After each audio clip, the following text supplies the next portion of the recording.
واعتصموا بحبل الله جميعا ولا تفرقوا. Bismillah. Sudah bang? Baik. Assalamualaikum warahmatullahi wabarakatuh. Innal hamdalillah nahmaduhu wa nasta'inuhu wa nastaghfiruh wa na'udzu billahi min shururi anfusina wa sayyiati a'malina. May yahdihillahu fala mudilla lahu wa may yudlil fala hadiyalah. Ashhadu an la ilaha illallah wahdahu la syarika lah wa ashhadu anna Muhammadan abduhu wa rasuluhu sallallahu alaihi wa ala alihi wa ashabihi wa man tabi'ahum bi ihsanin ila yaumiddin. Faqad qala Allah ta'ala fi muhkamit tanzil ya ayyuhalladzina amanu taqullaha haqqa tuqatih wa la tamutunna illa wa antum muslimun. Amma ba'du fa inna asdaqal hadisi kitabullah wa khairal hadi hadi Muhammadin sallallahu alaihi wasallam wa syarrul umuri muhdatsatuha fa inna kulla muhdatsatin bid'atun wa kulla bid'atin dhalalatun wa kulla dhalalatin finnar. Nas'alullah as-salamata wal afiyah. Ma'asyiral muslimin ikhwani wa akhwati fillah rahimani wa rahimakumullah. Kita bersyukur kembali kepada Allah Azza wa Jalla. Segala pujian hanyalah milik Allah Subhanahu wa ta'ala. Kita senantiasa memujinya, memohon ampunan kepada Allah Subhanahu wa ta'ala. Kemudian kita berlindung kepada Allah dari kejelekan amal-amal perbuatan kita. Kemudian Allah Subhanahu wa ta'ala mengingatkan kita, wahai orang-orang yang beriman, bertakwalah kepada Allah dengan takwa yang sebenarnya. Dan janganlah kalian mati melainkan dalam keadaan Islam. Kemudian Rasul sebutkan dalam hadis Sahih Muslim senantiasa ketika khutbah, ketika ceramah mengingatkan kepada para sahabatnya bahwasanya sebaik-baik petunjuk adalah petunjuknya Allah. Maaf, sebaik-baik perkataan adalah perkataan Allah dan sebaik-baik petunjuk adalah petunjuk Nabi Muhammad sallallahu alaihi wasallam. Kemudian Rasulullah juga mengingatkan sesungguhnya orang-orang yang memperbuat perkara baru dalam agama ini adalah bid'ah. Dan setiap bid'ah itu adalah sesat. Nah, ini hadirin yang Allah muliakan. Kemudian dalam ayat yang kita baca dalam salat tadi Pak, ada satu ayat yang mesti kita tadaburi terus ayat ini Pak. Dalam surah Al-Mu'minun ayat 115. Apa kata Allah Subhanahu wa taala? Afahasibtum, apakah kalian mengira annama khalaqnakum abasan. Annama khalaqnakum, sesungguhnya kami telah menciptakan kalian itu abasa, ya, dalam keadaan sia-sia.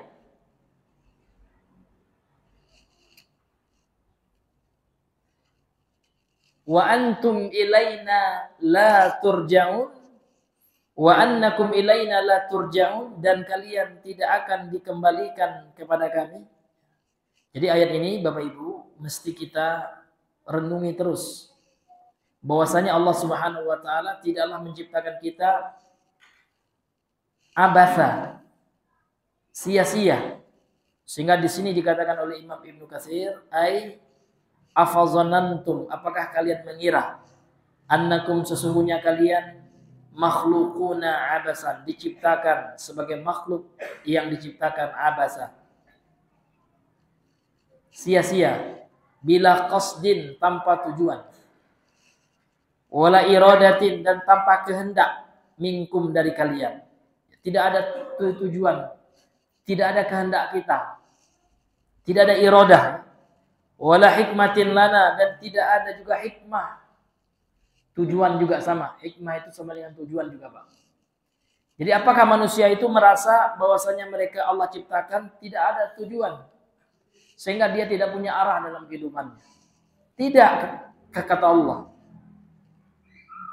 Sebagaimana juga dalam ayat lain dalam surah Al-Qiyamah Allah berfirman dengan makna yang sama, ayahsabul insanu ayitsraka sudah. Apakah manusia mengira mereka akan ditinggalkan begitu saja, dibiarkan begitu saja? Tidak akan ditanya kelak di dalam kubur, tidak akan mempertanggungjawabkan amalan-amalan, tidak akan. Nah, maka hadirin yang Allah muliakan, dalam ayat ini Allah Subhanahu wa taala ingin kita senantiasa ingat tujuan Allah menciptakan kita. Untuk apa Allah ciptakan kita, Bang? Untuk ibadah. Bukan abasa. Abas ya. Ya, bukan beda Pak, kalau abasa pakai sin dengan sa. Ini abasa ya. Beda artinya Pak. Kalau abasa wa ta itu lain lagi Pak. Itu artinya bermuka muram. Cemberut, itu abas ya. Abasa, ini abasa. Ya. Jadi beda huruf ya Pak ya. Beda maknanya. Kalau dalam ayat ini abasa ya, pakai sa, artinya sia-sia. Tanpa tujuan, tanpa kehendak, tanpa maksud. Jadi Allah ciptakan kita ada tujuan yang besar. Apa Pak? Adalah untuk mengabdi kepada Allah, untuk menjadi hamba Allah. Hamba itu kan budak. Dalam dunia perbudakan, seorang budak tidak boleh ya melawan perkataan tuannya. Ini selevel budak loh. Kita lebih lagi. Kita lebih daripada budak kepada tuannya. Kita adalah budaknya Allah, hambanya Allah. Maka tidak boleh kita memprotes setiap apa yang telah Allah syariatkan, hadirin. Contoh Allah Subhanahu wa taala menciptakan kita misalkan ya dengan keadaan cacat, tidak boleh kita merasa enggak adil ya. Allah ciptakan kita menjadi orang yang punya kekurangan misalkan. Nah, jadi bentuk seorang hamba apa? Menerima, legowo. Tetap bersyukur kepada Allah Subhanahu. Itulah hamba sebenarnya, Pak. Jadi Nabi itu dipuji oleh Allah karena beliau adalah hamba Allah. Abdullahi wa rasuluhu. Jadi Rasul itu, Nabi Muhammad itu dipuji oleh Allah karena dia hamba Allah. Sebagaimana ya ketika Rasul itu Pak didustakan oleh kaumnya. Oleh orang-orang Quraisy waktu itu ketika beliau menyampaikan cerita yang mungkin tidak masuk dengan akal orang Quraisy. Apa itu Pak? Isra Mi'raj. Makanya Allah mengatakan subhanalladzi asra bi abdi. Allah mengatakan maha suci Allah yang telah memperjalankan bi abdihi, bukan bi Muhammadin ya. Tapi dengan menyebutkan predikat hamba. Ya, ini menunjukkan hamba itu mulia. Tapi jadi hamba Allah Pak. Tapi kalau jadi hamba manusia terhina kita. Ya kan? Sebagaimana disebutkan oleh Nabi dalam hadis Sahih Muslim, celakalah ya, merugilah hamba dinar. Ya. Ta'isa abdud dinar, ya. Merugilah hamba harta. Bagaimana hamba harta ini, Pak? Nah, ketika Allah Subhanahu wa taala kasih rezekinya mulus, ya, dia mengatakan Tuhanku memuliakanku. Wa amma idza, ya, dan adapun apabila faqadara alaihi rizqahu fayaqulu rabbi ahanan. Kalau seandainya dikurangi, dibatasi rezekinya, maka dia mengatakan rabbi ahanan, Tuhanku telah menghinakanku. Nah, ini hamba harta ini. Bukan hamba Allah. Nah, ini hadirin yang diberi. Maka jangan jadi kita hamba harta. Jangan jadi kita hamba dunia. Karena kalau hamba dunia itu diperbudak oleh dunia. Apa kata dunia mau dia. Ya, walaupun dia harus menjual agama. Yang penting dia dapat cuan. Ya kan? Tidak penting halal haram. Itu hamba dunia. Yang penting dia mendapatkan apa yang dia inginkan. Makanya Rasul mengatakan ta'isa abdud dinar. Maka celakalah hamba-hamba dinar. Manusia-manusia yang menghambakan dirinya dengan harta. Karena tolak ukur kehidupannya harta, Pak. Nah, tidak ada persahabatan kalau dekati harta. Kan? Ya tidak ada kemuliaan. Karena kemuliaan itu berdasarkan harta. Orang kaya dimuliakan. Orang baik tapi kere dipandang dengan sebelah mata. Orang ini baik, Masya Allah Bapak itu rajin sholat. Tapi karena dekati duit Pak, udah bagaikan ya ketimun bungkuk. ya, masuk karung tapi tidak masuk timbangan. Disortir, Pak. Nah, itu kalau pandangan manusia yang menjadi budak harta, budak dunia. Jangan kita menjadi budak harta, walaupun ada potensi dalam diri kita itu cinta kepada harta, ada. Namun berbahagialah orang yang mampu melawan syahwat hartanya. Syahwat harta dalam hatinya. Memang manusia zuyyina linnas kan gitu. Hubbus syahwati minan nisa wal banin. Kan dalam ayat itu juga dikatakan minadz zahabi wal fiddah kan gitu. Harta apa, emas, perak kan gitu. Perbendaharaan dunia ini. Kemudian kendaraan berupa apa? Khail, ya, berupa kuda. Kalau sekarang kendaraan, Pak ya.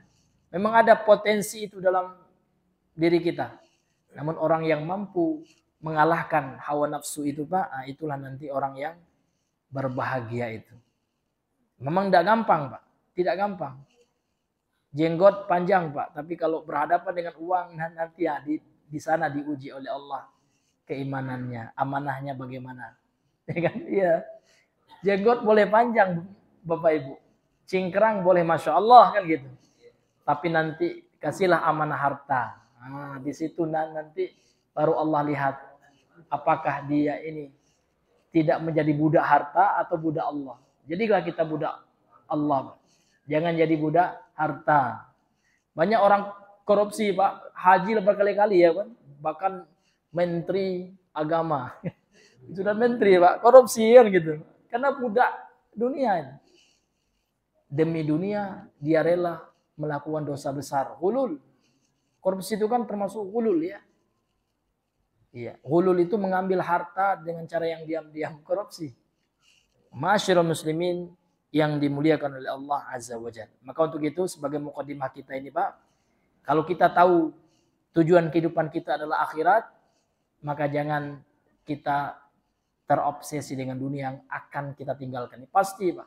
Mati itu pasti, tapi kalau kaya tidak ada yang belum bisa kita memastikan. Saya insya Allah 2030 menjadi orang yang terkaya di Jambi. Nggak ada yang wah Bapak ini halu kata kawan kita. Iya. Cerita baik gitu ya. Tapi kalau mati insya Allah pasti itu. Nggak sekarang, besok, nggak besok boleh jadi, Pak. Kain kapan kita itu ya sudah ditenun. Kan boleh jadi. Kita kan tidak tahu. Dan boleh jadi kain kapan kita sedang dijual oleh orang. Dari tangan ke tangan kan gitu. Itu luar biasa itu. Jadi kapan kita akan menerima kain kapan itu, Pak? Dan HP kita ini akan kita tinggalkan juga kalau kita sudah mati. Bahkan jam kita nggak mampu membuka jam kita besok. Dibuka akan oleh istri kita. Karena kita sudah mati gitu. Kacamata kita yang kita pakai. Mati tiba-tiba kan.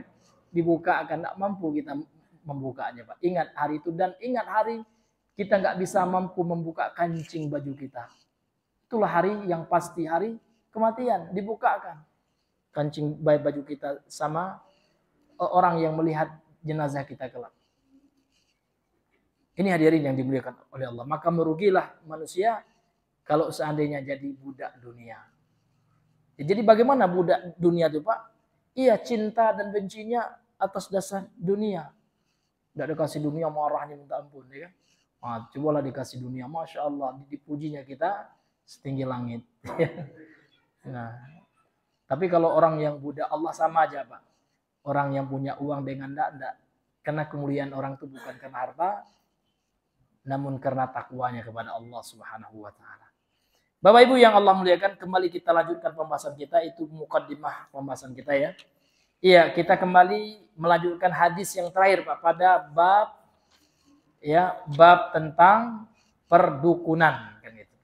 Bab tentang bapak-bapak dukun, ya, mbah-mbah dukun. Babu maja'a fil kuhani wa nahwihim. Jadi bab tentang apa saja dalil yang datang menjelaskan tentang para dukun dan yang semisal mereka. Jadi itu bab kita, Pak ya. Jadi sekarang kita masuk dalil yang terakhir yang disebutkan dalam kitab ini, kitab Al-Mulakhas atau kitab Tauhid yang syarahnya Al-Mulakhas ini. Qala al-musannif rahimahullah wa qala Ibnu Abbas, dan telah berkata Ibnu Abbas. Siapa Ibnu Abbas itu, Pak? Abdullah bin Abbas. Ya. Siapa dia, Pak? Sepupu Nabi, anaknya Abbas. Abbas ini paman Nabi. Fi qaumin. Jadi Ibnu Abbas berkata pada suatu kaum atau kepada suatu kaum, yaktubuna abajad, yang mereka menulis abajad. Abajad itu kalau bahasa kita huruf-huruf abjad lah gitu. Wa yanduruna fin nujum, dan mereka melihat kepada bintang, ramalan bintang. Maka Ibnu Abbas berkata, ma aro man fa'ala dzalika law indallahi min khalaqin. Aku tidak percaya gitu. Aku tidak menyangka barang siapa yang melakukan hal itu, dia akan mendapatkan kebahagiaan di sisi Allah. Artinya, saya merasa betul orang itu akan merugi kelak di akhirat kalau tidak bertobat. Ini ya dalil yang terakhir dalam bab ini. Qala syarihu hafizahullahu ta'ala wa nafa'ana bi wa bi ulumih. Berkata pensyarah kitab Syekh Al-Fauzan, mudah-mudahan kita bisa mengambil manfaat dari ilmu beliau ini. Jadi dalam pembahasan ini, dalam dalil ini Pak, penulis membawakan hadis Nabi. Hadis ini dikeluarkan oleh Imam Al-Haythami. Dan ini namanya Pak hadis mauquf, disandarkan kepada sahabat. Ya, disandarkan kepada sahabat. Kalau marfu disandarkan kepada Nabi. Artinya yang berkata ini Ibnu Abbas, dan ini sering diistilahkan dengan kata asar. Asar sahabat, ya. Apakah asar sahabat ini menjadi dalil? Iya. Kalau seandainya dia berbicara perkara gaib. Jadi kalau asar sahabat Pak berbicara perkara gaib, maka para ulama mengatakan lahu hukmul marfu'i. Dia dihukumi, dia punya hukum sama dengan hadis marfu'. Kenapa? Karena sahabat tidak akan ya berpendapat terhadap perkara gaib. Tidak akan para sahabat itu Pak dalam perkara gaib itu punya pendapat, ya. Pasti dia dengar dari Nabi, bukan pendapat dia sendiri, bukan opini sahabat sendiri. Karena tidak boleh terhadap perkara gaib Pak, kalau menurut saya tidak ada. Kalau menurut pandangan saya, hemat saya, tidak ada dalam perkara gaib. Harus berdasarkan dalil.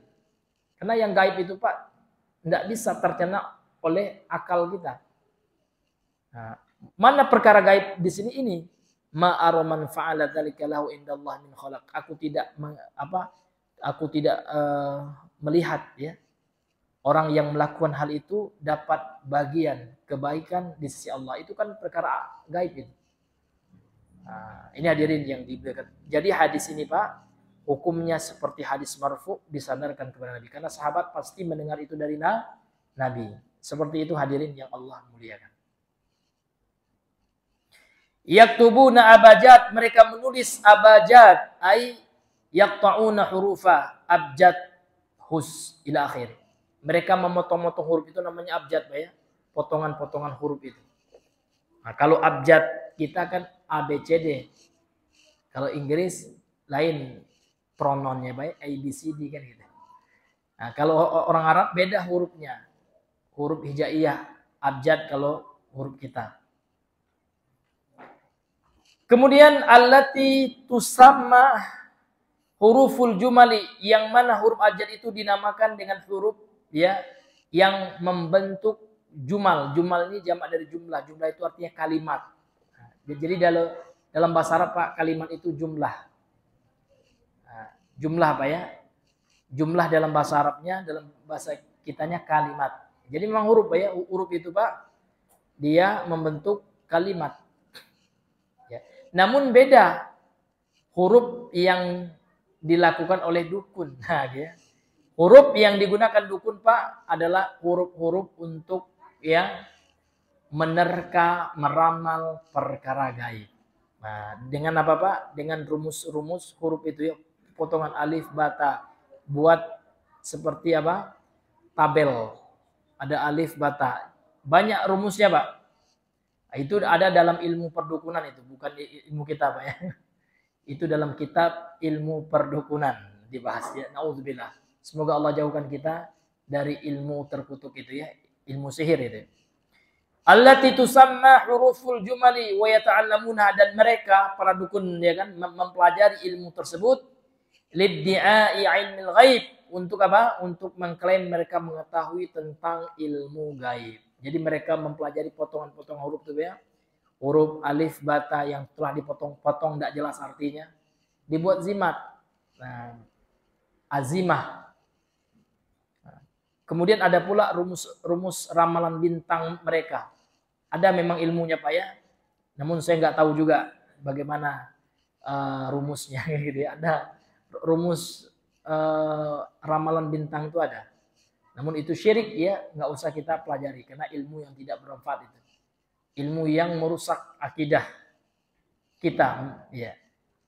Hadirin yang dimuliakan oleh Allah Subhanahu wa taala. Kemudian wayanduruna fin nujum, dan mereka melihat ya pada bintang. Melihat di sini Pak, kalau ada kata-kata yanduruna atau nadhara kemudian setelahnya huruf jarfi, ini maksudnya bukan melihat dengan mata namun dengan pikiran. Maksudnya mereka menerka-nerka, meramal-ramal tentang perbintangan dikaitkan dengan perkara gaib yang akan terjadi di masa yang akan datang.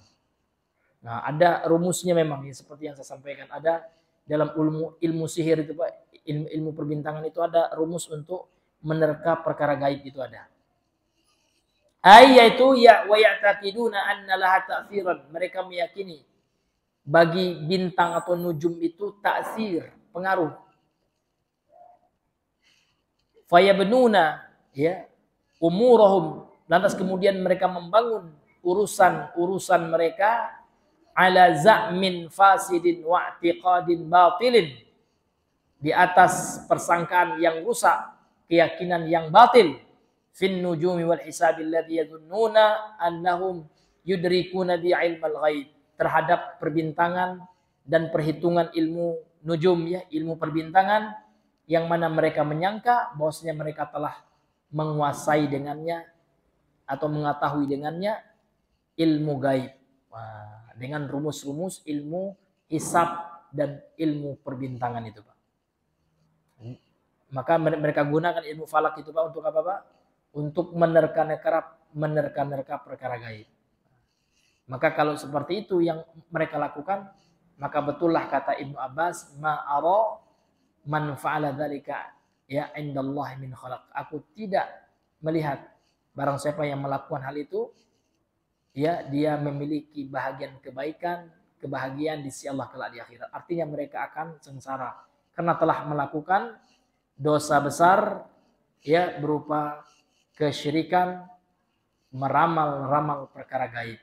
Hadirin yang dimuliakan oleh Allah. Kemudian dalam hadis ini juga kata Syekh Shalih Al Fauzan, ma'aro bi fathil hamzati, ma'aro dengan memfathahkan huruf hamzahnya, aro, jadi hamzahnya difathahkan. Artinya apa? Bimakna, dengan makna la a'lamu, aku tidak mengetahui. Wa bi dhammiha, atau hamzahnya didhammahkan bisa juga ma'uro kan gitu ya. Ma'uro bisa ma'aro. Nah, difathahkan hamzahnya dan didhammahkan. Kalau ma'uro bimakna la adzun, aku tidak mengira, aku tidak menyangka.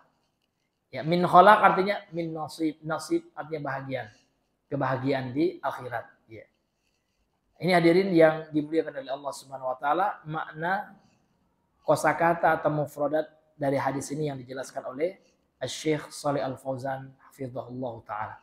Kemudian kita masuk kepada makna global dari hadis yang mulia ini. Apa makna hadis ini?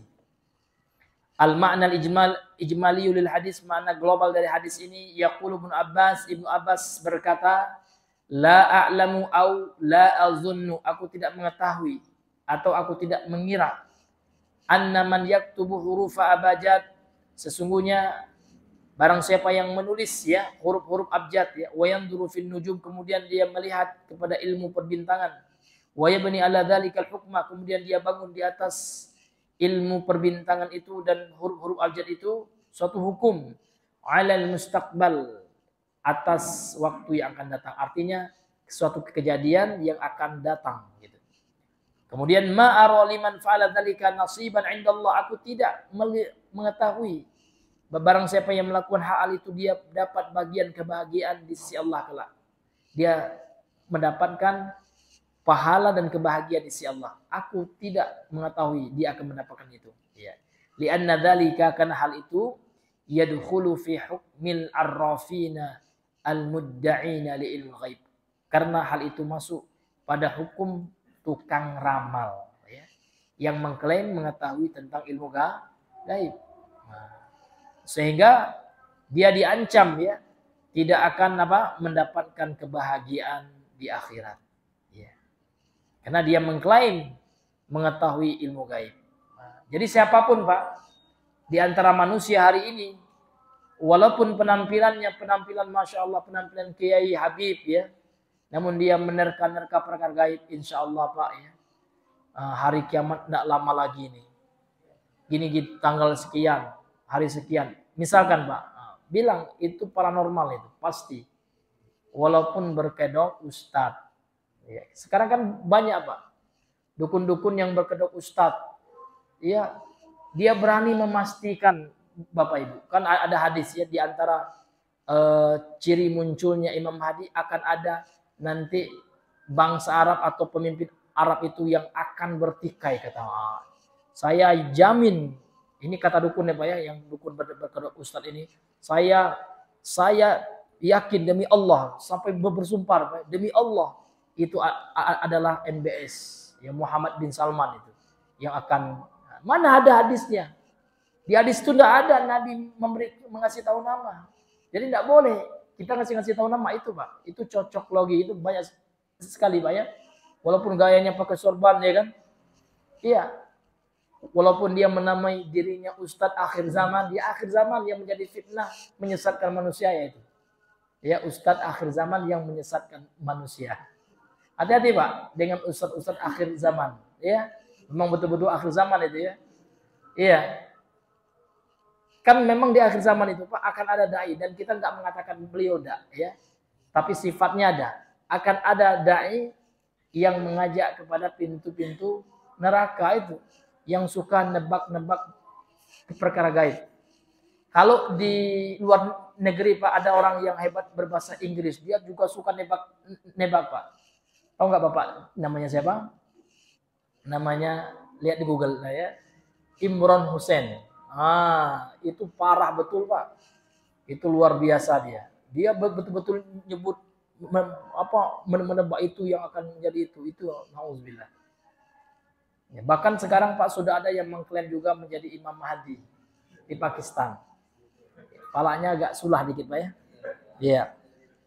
Jenggotnya habis, ya. Ganteng, ya. Iya. Sudah pernah ke Indonesia juga. Beliau ini tidak ada masa Imam Mahdi seperti itu, gitu, ya. Iya. Ini sangat melemahkan Islam Pak, ya.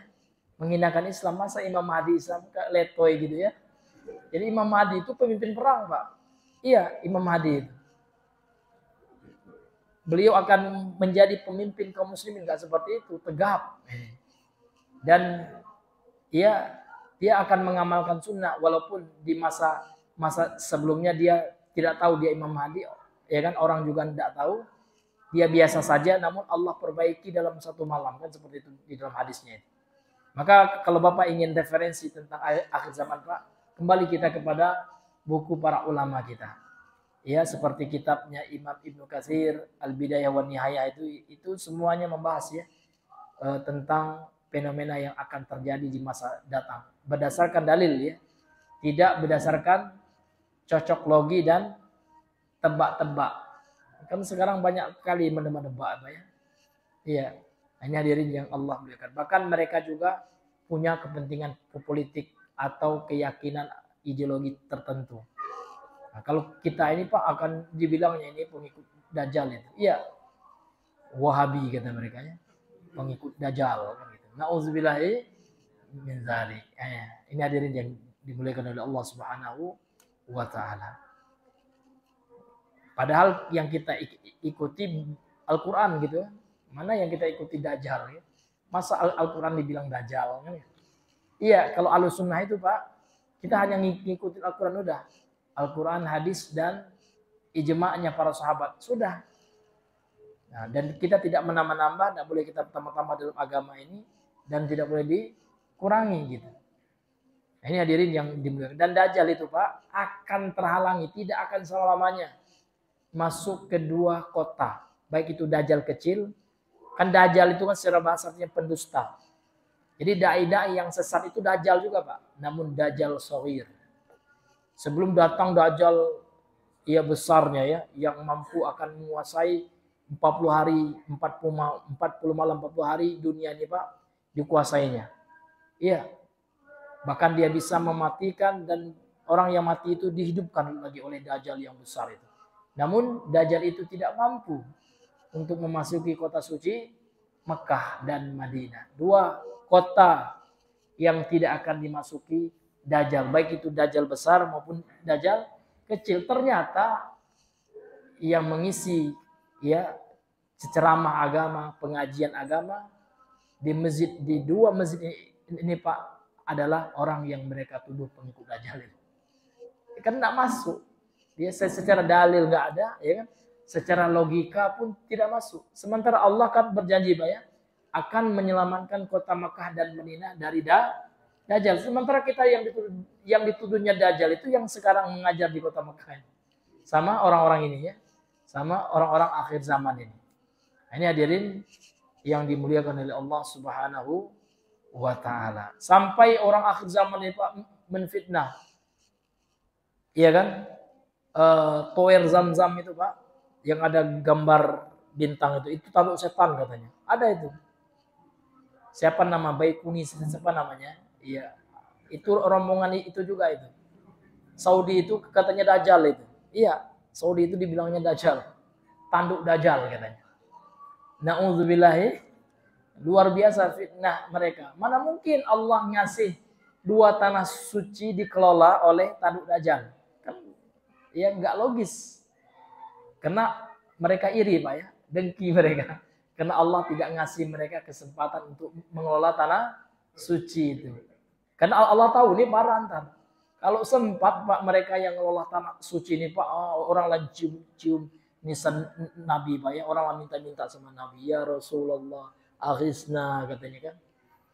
Mungkinlah dijilat-jilat ya kan. Mungkin kuburan Abu Bakar atau kuburan sahabat yang lainnya Pak ya. Yang di baknya ya kan, yang di pekuburan yang itu sudah dimegahkan Pak. Mungkin Ka'bah akan sepi yang ramai kuburan para sahabat itu. Karena mereka suka kali mengagungkan kuburan ya kan, dicium-cium itu Pak. Bahkan kalau bisa sujud ke kuburan itu. Na'udzubillahi min dzalik. Karena mereka ubadul kubur ya. Para pengagung kuburan lah. Enggak kita bilang penyembah kasarnya Pak ya. Tapi mereka mengagungkan kan gitu ya. Wow gitu ya. Kuburan itu wow gitu ya. Na'udzubillahi min dzalik. Dan itu kenyataannya. Ya. Dan saya sendiri mengalami Pak ya.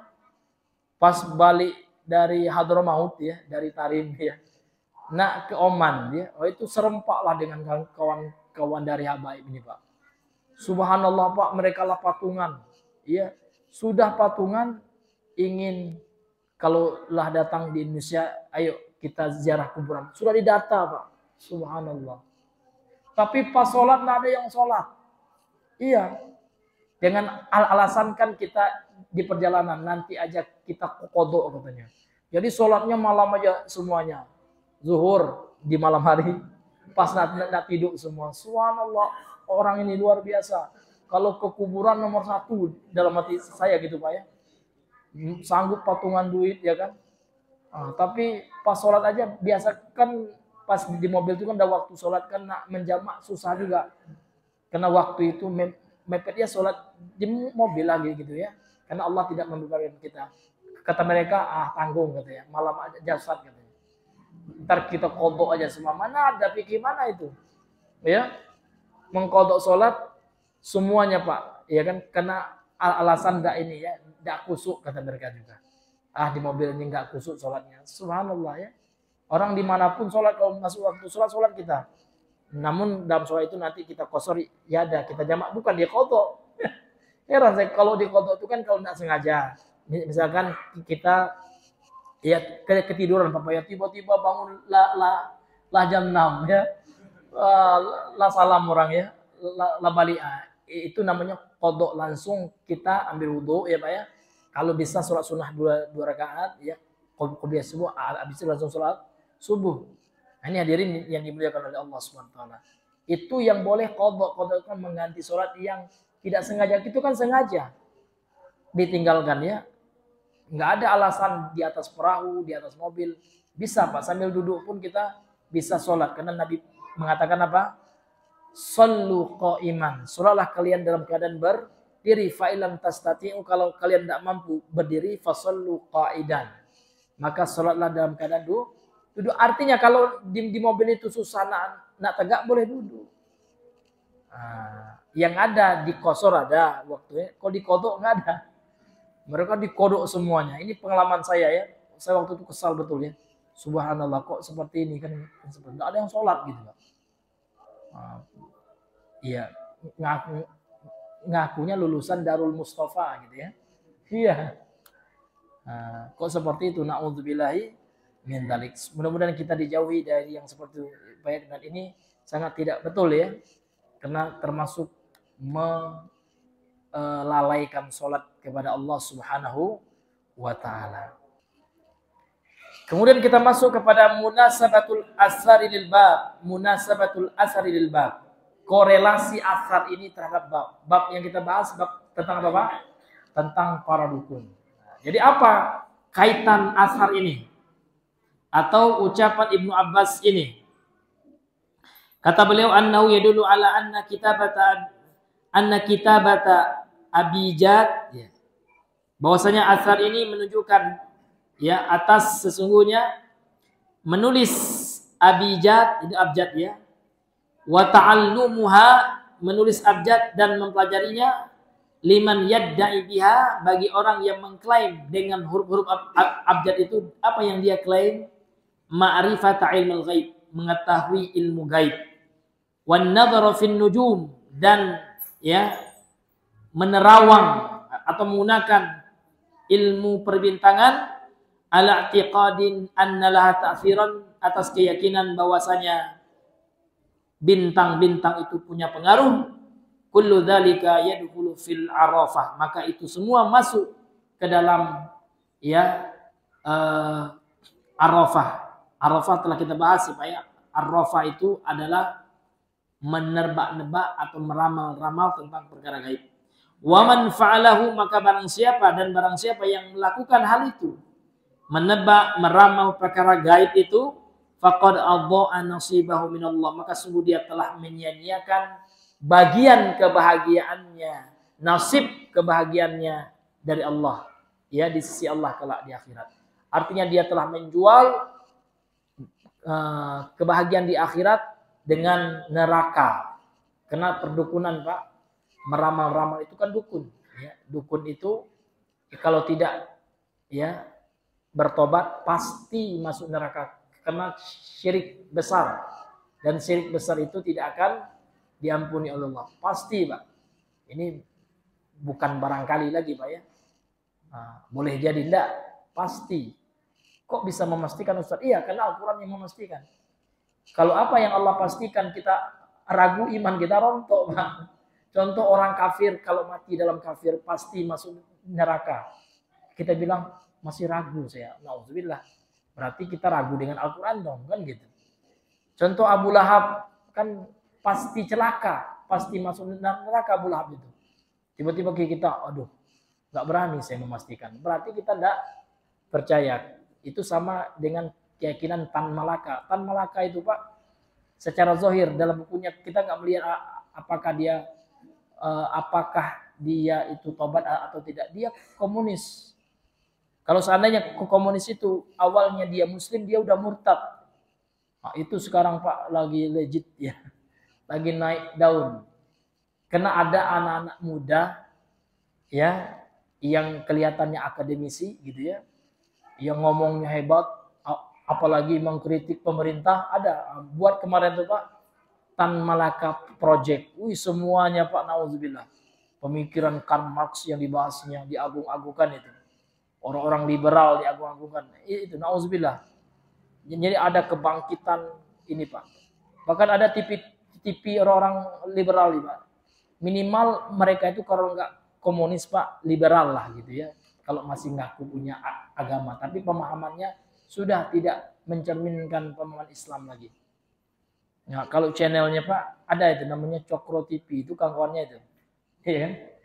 Iya, ada adik Ermando yang kemarin diazab sama Allah Pak ya. Babak belur dia. Itu karena suka menistakan Islam itu. Temannya Abu Janda, temannya dia. Iya, itu rombongan itu nauzubillah ya. Orang-orang munafik yang berpenampilan Islam namun ya dia sangat menistakan Islam Pak ya, dengan gayanya, logikanya, retorikanya dalam podcastnya nauzubillah. Maka hati-hati Pak ya, anak-anak muda kita yang enggak ada basic agama ini kita takut ya. Kita takut sekali Pak ya dengan pemahaman-pemahaman Karl Marx itu ya, Stalin, pemahaman komunis itu mereka sangat bangga. Walaupun Tan Malaka itu orang kampung saya Pak ya. Tapi saya sudah baca juga Madilognya itu ya. Dia bilang Pak, surga itu hanya imajinasi orang Arab. Nauzubillah, ini Al-Qur'an yang bilang Pak, bukan orang Arab. Ya kan? Neraka itu untuk nakutin orang Arab Badui katanya. Coba Bapak baca juga, itu bukan karangan saya Pak ya, ada di bukunya dia. Nauzubillah. Karena dia mendewakan akal. Karena prinsip mereka kan tidak bisa dibuktikan neraka itu secara sains. Tidak semua Pak harus dilihat dengan mata. Iya. Enggak sesuatu yang benar itu harus terlihatkan. Kalau sains itu kan objek nyata saja yang bisa dilihatnya. Sesuatu yang sifatnya gaib, mana bisa sains membuktikannya? Contoh azab kubur. Bisa nggak penelitian empiris Pak ya? Iya, enggak ada. Pendekatan penelitian tidak ada ya yang bisa meneliti. Itu ada diyakini Pak ya dengan dalil dari agama. Ini hadirin yang dimuliakan oleh Allah Subhanahu wa taala. Maka mereka itu penganut filsafat materialis ya.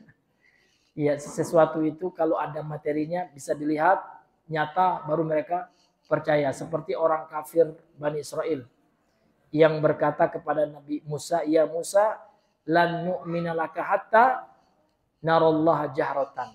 Wahai Musa, kami tidak akan beriman kepada engkau ini. Tidak percaya kami. Sampai kami bisa melihat Allah yang engkau katakan Tuhan itu nyata datang ke depan kami. Itu Pak. Itulah pembesarnya kalau bahasa Minang indu angkangnya orang-orang komunis yang sekarang ya. Iya, yang mereka itu tidak percaya kepada yang gaib. Dalam satu sisi Pak, mereka nggak percaya sama hantu. Betul ya. Kita juga, tapi mereka tidak percaya sama jin juga. Ini yang beda sama kita umat Islam. Kita percaya dengan jin. Kalau hantu, apa definisi hantu itu? Misalkan arwah gentayangan. Ada orang mati ya kan? Nah, kemudian orang mati ini arwahnya gentayangan di alam dunia. Itu memang dalam Islam tertolak juga. Tidak ada keyakinan seperti itu. Yang ada dalam Islam itu jin ya. Setiap manusia itu disebutkan dalam hadis ya, punya jin pendamping. Nama jin qarin. Terkadang jin qarin ini Pak dia bisa tasyakul namanya. Menampakkan dirinya.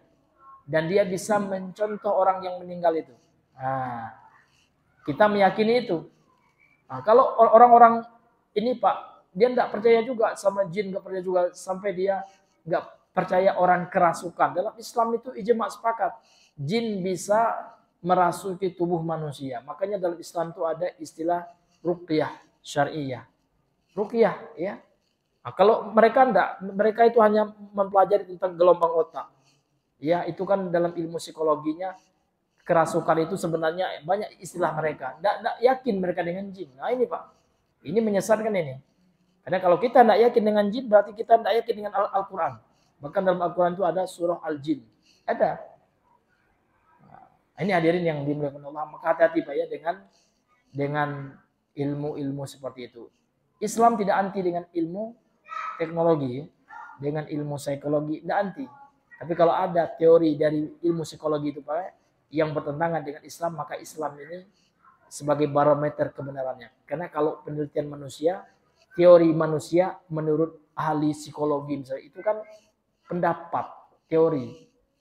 kadang benar, kadang salah. Mana barometer sebagai umat Islam adalah Al-Quran dan Sunnah. Kalau teori psikologi itu bertentangan dengan Al-Quran dan Sunnah, kita tolak. Tapi kalau teori ilmu keduniaan itu, Pak, sama atau tidak bertentangan dengan akidah kita, maka itu kita ambil. Ini hadirin yang dimuliakan oleh Allah. Baik, kemudian kita lanjutkan hadirin yang Allah muliakan. Ma yustafadu minal athar, apa pelajaran atau istifadah yang bisa kita ambil dari asar Ibnu Abbas ini? Yang pertama, tahrimu ta'allumi abjad. Ya, haram mempelajari ilmu ramalan dengan abjad, ramalan bintang dan yang sejenisnya. Ala wajhi diai ilmil ghaib bihi, ya, dalam rangka mengklaim dengan ilmu abjad itu seorang mengetahui perkara gaib. Mana boleh. Ya, ini syirik, ya, bahkan dosa besar, ya. Li'annahu, karena sesungguhnya ilmu, ya, abjad yang bisa, ya, meramal perkara gaib itu, li'annahu yunafi at-tauhid, akan menafikan tauhid. Karena dalam tauhid kita, Pak, dalam akidah tauhid, la ya'lam man fis samawati wal ardil ghaiba illallah. Tidak ada yang tahu, ini Al-Quran yang mengatakannya, siapapun di langit dan yang bumi perkara gaib kecuali hanya Allah. Amma ta'allumuha littahajji wa hisabil jumali fala ba'sa bihi. Adapun mempelajari abjad itu, Pak, kalau abjad Arab, abjad tulisan Arab kan hijaiyah. Littahajji, untuk mengejanya, untuk belajar tahsin dengan abjad itu, mempelajari makharijul huruf itu tahajji, ya. Mempelajari tahsin, ya kan, itu boleh gitu, ya. Sehingga bacaan kita itu benar, Pak. Ya, sehingga bacaan kita itu benar sesuai dengan makhraj, tempat keluarnya dan sifat-sifat huruf-huruf hijaiyah itu. Itu boleh. Nah, atau untuk mempelajari kalimat-kalimat dalam bahasa Arab. Ya, belajar bahasa Arab lah. Karena kan kata itu kan tersusun dari huruf, kan gitu. Nah, kata itu tersusun dari huruf dan kalimat kumpulan dari kata yang membentuk, ya, atau yang punya makna. Kemudian dia murakkab. Nah, itu namanya al-kalam. Ya, al-kalam dalam bahasa Arab itu, Pak, dia adalah kata terdiri dari dua kata atau lebih. Tersusun dia. Nah, kemudian apa? Kemudian dia punya maksud dan tujuan, maknanya lengkap. Nah, ini makna al-kalam. Al-kalam huwa lafzun murakkabun mufidun, dia mufid juga. Mufid itu artinya ketika diam orang yang berbicara itu, pendengar itu sudah paham apa maksudnya, gitu. Bil wad'i, dengan, ya, bahasa Arab, ya. Jadi kalau seandainya seorang belajar abjad untuk mempelajari cara membacanya dan untuk mempelajari membuat kalimat dari abjad-abjad itu, fala ba'sa bihi, maka itu tidak apa-apa mempelajarinya. Nah, ini tergantung tujuannya, Pak, ya. Kalau belajar abjad untuk perdukunan, ya kan, untuk buat zimat, kan dalam buku-buku perdukunan, Pak, abjad ini sangat ma'ruf ini, Pak, ya. Coba Bapak buka buku mujarobat, ya. Banyak itu, ya, dalam zimat itu. Iya, huruf-huruf potongan itu, alif, ba, ta, ya kan, jim, kho, itu kan. Nah, kemudian dibuatnya tabel, misalnya kan. Nah, ada 3 kolomnya, Pak, ya. Nah, itu nanti tulis, katanya tulis di kertas lah, ya kan. Nah, taruh di tempel, ya, atau taruh di bawah bantal, Pak. Nah, baca doa tertentu, insya Allah ketika kita bertemu dengan si dia, ya kan, langsung aja dia berbunga-bunga hatinya. Wah, pelet. Ya, itu dipelajari, Pak, dalam buku dukun. Nah, di antara buku dukun itu, Pak, hati-hati, Pak, ya. Ini kita sampaikan bukan untuk diamal, enggak, untuk dijauhi. Ya, jadi kita belajar syirik, Pak, belajar perkara haram untuk apa? Untuk kita tinggalkan. Jangan pula Bapak iseng-iseng, ya. Penasaran saya, macam mana pula buku mujarobat.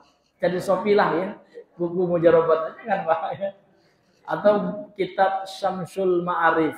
Nah, Syamsul Ma'arif itu juga cara bikin zimat, ya. Zimat tahan kebal ada, Pak. Jadi Bapak kalau bahasa Minangnya tahan ladian, ya. Ada ininya. Zimatnya ada, Pak, mantranya ada. Dan itu Pak, dalam agama kita syirik, haram hukumnya. Nah, ini Bapak Ibu yang Allah muliakan. Kemudian yang kedua, pelajaran yang kedua, tahrimut tanjim, haramnya ilmu perbintangan kalau untuk syirik. Nah, ini ingat Pak, bukan untuk ya perkara yang wawasan ya tentang bintang ini enggak. Namun ini ilmu perbintangan namun digunakan untuk wasilah kesyirikan gitu ya. Li'annahu wasilatun ila syirki billahi ta'ala. Karena dia adalah perantara yang akan mengantarkan kepada syirik. Kalau bintang-bintang itu Pak digunakan untuk meramal ya. Bintang ini, bintang itu, atau disebut juga ada ramalan zodiak. Masuk Pak. Zodiak antum apa Pak ya? Bapak lahirnya tanggal berapa? Saya tanggal 15 Maret. Ya, kalau 15 Maret itu Pak, itu bintang zodiak Bapak apa Pak? Iya. Nah, ini kalau Bapak bintang zodiaknya itu Pak, berdasarkan buku ramalan bintang ya, Bapak ini cocoknya Pak ya jadi pengamen. Jangan ya. Contohnya, jadi Bapak nggak cocok Pak kalau jadi pekerja kantor ya. Bapak pembosan orangnya. Bapak ini sukanya ya orang-orang lapangan ya, traveling gitu kan. Nah, ini Pak itu diramal, ini syirik semuanya itu Pak. Nah, ini hadirin yang dimuliakan. Tidak ada yang tahu Pak ya tentang ramalan nasib seorang jodoh. Kalau jodoh Bapak ini sukanya kayak tipe Hong Kong ya, mata sipit. Contoh ya Pak ya. Nah, itu ramalan seperti Pak ini contoh-contoh Pak. Jangan pula ya kan, jangan pula Bapak oh iya pula kata Ustaz, jangan. Ini contoh ya. Contoh kesyirikan itu. Jadi kita menyebutkan contoh itu Pak supaya kita tahu dan bisa kita sampaikan dan kita jauhi. Ini hadirin yang Allah muliakan. Baik. Jadi ramalan zodiak Pak semuanya syirik dalam Islam. Tidak ada yang betul dan itu bahaya sekali ya terhadap akidah kita umat Islam.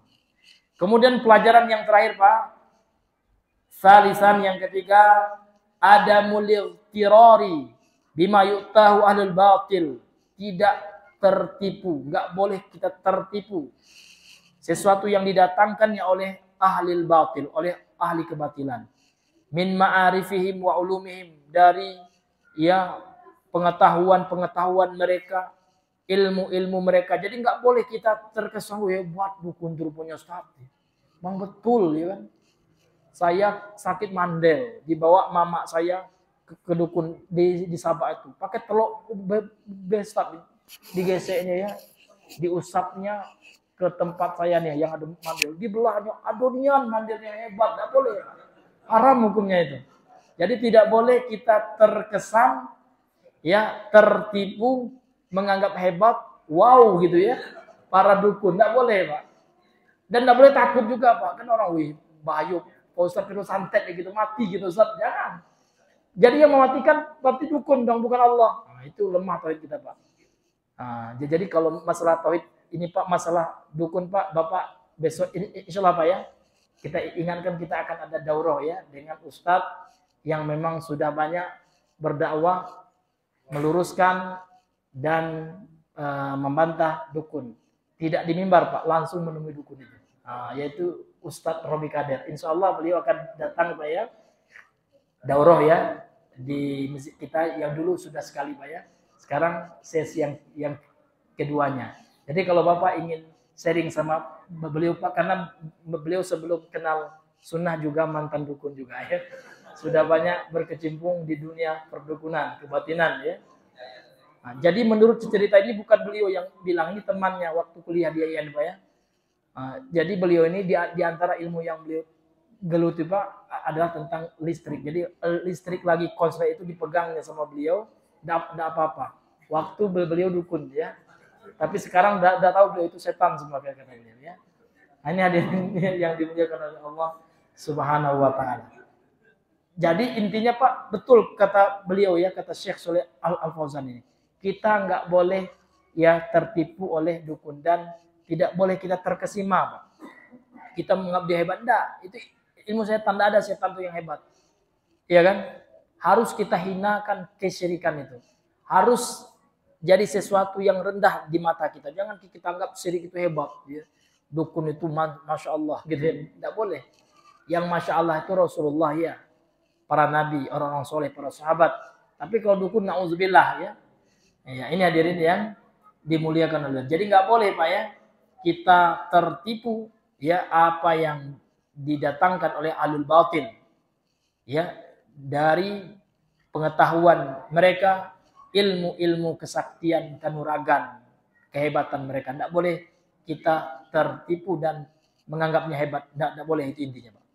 Lianna dzalika min babil istidraj ya. Karena itu istidraj Pak. Mereka tertipu oleh Allah Subhanahu wa taala. Dikasih betul oleh Allah namun mereka tetap dalam kesyirikannya. Itu namanya Pak istidraj, tipu daya dari Allah Subhanahu wa taala. Sama dengan orang Pak dikasih harta melimpah, badan sehat, kena suka game dia kan. Wah. Salat enggak pernah. Saya enggak salat tapi alhamdulillah katanya. Rezeki saya lancar, Bapak enggak salat kena stroke. Nah, itu namanya istidraj, Pak. Jadi istidraj itu, Pak, bisa dalam bentuk harta, bisa juga dalam bentuk ilmu dukun, ya kan? Dikasih dia, memang dikasih kehebatan oleh Allah seperti Dajjal. Dajjal itu dikasih kehebatan, ya kan? Tapi apakah kehebatan itu menunjukkan dia benar? Enggak. Nah, itu untuk sebagai istidraj, ya. Untuk menipu dia, semakin dia sesat. Ini yang bahaya. Kalau Allah ngasih kita ujian, Pak, dikasih kita sakit, ya kan? Dikasih kita musibah, Allah masih sayang sama kita. Allah masih negur kita. Tapi kalau Allah ingin nipu kita, Allah sudah murka, nah dikasihnya kita harta, namun kita lalai dengan harta itu. Iya kan? Dikasihkannya kita bisnis, luar biasa bisnis kita, Pak. Kita punya perusahaan A, punya proyek B, iya kan? Banyak sekali, tapi kita tidak bisa sholat. Lalai, sibuk nak perusahaan, ya kan? Orang lah azan, lah perusahaan terus, lah lewat waktu azan, ya kan? Sholat sendiri pun tak mau, itu parah. Itulah istidraj itu. Ya, jadi kalau seandainya kata Nabi dan hadis sahih, idza ra'aita rajulan, kalau seandainya engkau lihat seseorang itu Pak ya, diberi harta, diberi kesehatan, namun dia betah tetap bermaksiat kepada Allah, tidak taat kepada Allah, fainnahu istidraj min Allah. Maka ketahuilah itu adalah istidraj. Itu adalah istidraj dari Allah. Dan dukun Pak, kalau kita lihat dia memang bisa menyantet orang misalkan gitu ya, punya ilmu sihir dia, maka jangan kita terkesima. Itu adalah istidraj yang Allah berikan kepadanya, dan na'udzubillahi min dzalik. Taib ya, Bapak Ibu yang dimuliakan oleh Allah Subhanahu wa taala, karena mengingat waktu ya, sudah jam 7:30 lewat, maka kita cukupkan sampai di sini dulu pembahasan kita di malam hari ini. Mudah-mudahan yang sedikit ini bisa bermanfaat, menambah iman kita yang paling utama kepada Allah Subhanahu wa taala dan ilmu kita. Subhanakallahumma bihamdika asyhadu an la ilaha illa anta astaghfiruka wa atubu ilaik. Assalamualaikum warahmatullahi wabarakatuh.